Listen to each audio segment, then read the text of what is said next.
Hi again, everyone. I'm Ollie Matthews. This is the Narcissistic Resistance, and this resistance video is sponsored by contribution from April, and here's her story. Hello, Ollie. I think I've gathered enough strength to write again. My first submission was when you already remember about when you already remember about the narcissistic abuse. Feel free to use my real name in a public video. It has been almost 2 years now since no contact with my family, but it's still, I keep getting contacted in the same shape or form. I do not respond as I feel like responding would fuel the fire. Weddings, illness, and saying I need God have been used to draw me back in. Using God makes me the most angry. I wanted to give some insight into my father from an early age in this writing. My father was in the Army and had gone a lot working. When he was around, I clung to him and wanted to be with him as much as possible. When I was little, he gave me the illusion he was proud of me and loved me. When we would go somewhere, he would sit me on his shoulders and people would usually comment on how I looked exactly like him. He seemed very pleased with this and it made me feel closer to him. I would do anything to sit up with him at night and just be in his company, even if he was busy. Back then, there were still many drive-in theaters, and he would often take me with him to see horror films and the like. I thought it was cool, and it never scared me. I think in my mind, if he thought it was good, then it was good. I'm still a fan of horror, although maybe I should not be. He was affiliated with the NCO club in some way in Maryland, where we lived at the time, and I would be there with him often. There would be bingo nights, and I would go with them and people I didn't know. On several occasions, I heard of this young couple that could not have children that wanted to buy me. My parents would laugh and talk about it and ask if I would mind. They often let me be babysat by this couple, and I remember them being very kind to me and playing with me the whole time. I think my parents actually considered it. Even if not, how appropriate was to tell me about the situation and ask me if I minded. I often think about this couple and wonder if I would have been better off. Once they were watching The Sun, to me that's a joke. I mean, I don't know. I don't think that's that terrible, especially if the people were nice. Once they were watching the son of someone they knew, and I overheard them talking of him being in trouble for molestation of some girl. He was about 15 years old. I was told to stay away from him, but then left alone upstairs with him. Him in their room and me in mine. I didn't understand what they meant at the time, and I had gone to their doorway to talk to him. Why would they do this? Why would they keep me with them if it was such a concern? That's what I would want to know. Why would you even bring him into the fucking house? As I got older, he became more distant and wanted me around less. I got on his nerves and he yelled at me more. Me asking questions was a quick trigger and made him angry. I was supposed to listen to him and not question anything. The older I got, the meaner he was towards me. I had overheard comments about how he wished he had had a boy and so on.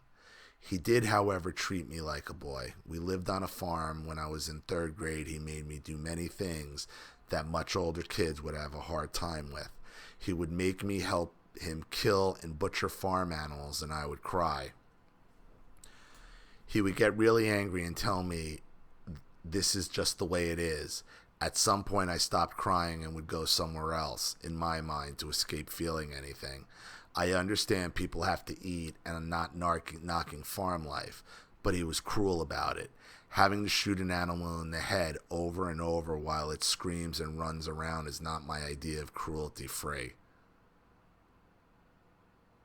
Well, how was he shooting it if it was running and shooting it in the head? I was the primary person to feed and care for these animals daily, so yes, I would get attached. My mother never helped with these things. It was my job. Every opportunity I would visit the forest and stay there wandering around. I hated going home and the woods were kinder to me. I was not allowed to have any friends or become attached to any animal. My father was in Vietnam as recon. I know He experienced a great deal of bad things there.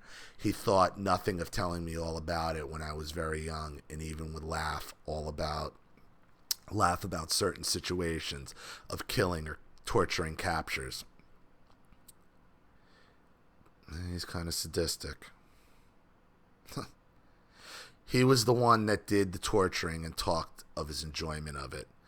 Well, that would explain the torture of animals. Most vet I have talked with do not have moments of joy like this and are very disturbed by having to do such things. He liked being there, and it was his nature to do this. This chills me to my bones. I want to make clear I'm not smearing military vets, but only giving an account of my father's personality and his liking of what most would find terrifying. He enjoyed killing, which is why he was in recon. Look, they psychologically profile people in the military for that type of thing, and your father was profiled because he's a sociopath. He has no problem with it. He likes it. So the problem is once they get out of the military and they get out of all that, most people are embarrassed by it. The sociopath, he needs to find another outlet for it. Farm animals and torturing his daughter. My mother and father enjoyed setting one another up to abuse me. They would set up scenarios for the other to be waiting to run into and start a fight with one another. Most often waiting until I had been hit and screamed at. They rarely abused me together other than this and would do their best to hide it. It was a constant sick game of one-upping each other. It was never safe. This is getting long now, so I will cut it off here. I feel like this may be a bit jumbled, and I hope it makes sense. If you have any questions, please let me know. I'm open to any feedback. Thank you so much once again, and best wishes, April. Well,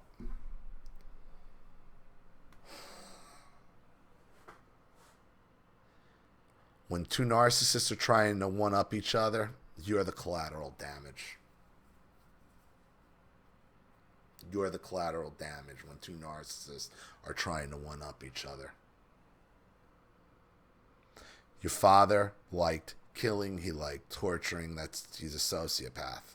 He was profiled that way. And then your father, being a sociopathic narcissist, marries another narcissist, and now you got two narcissists trying to one-up each other. And the only collateral damage in that is you. So I hope that helps. Thank you so much for your contribution and story, April. I really appreciate it.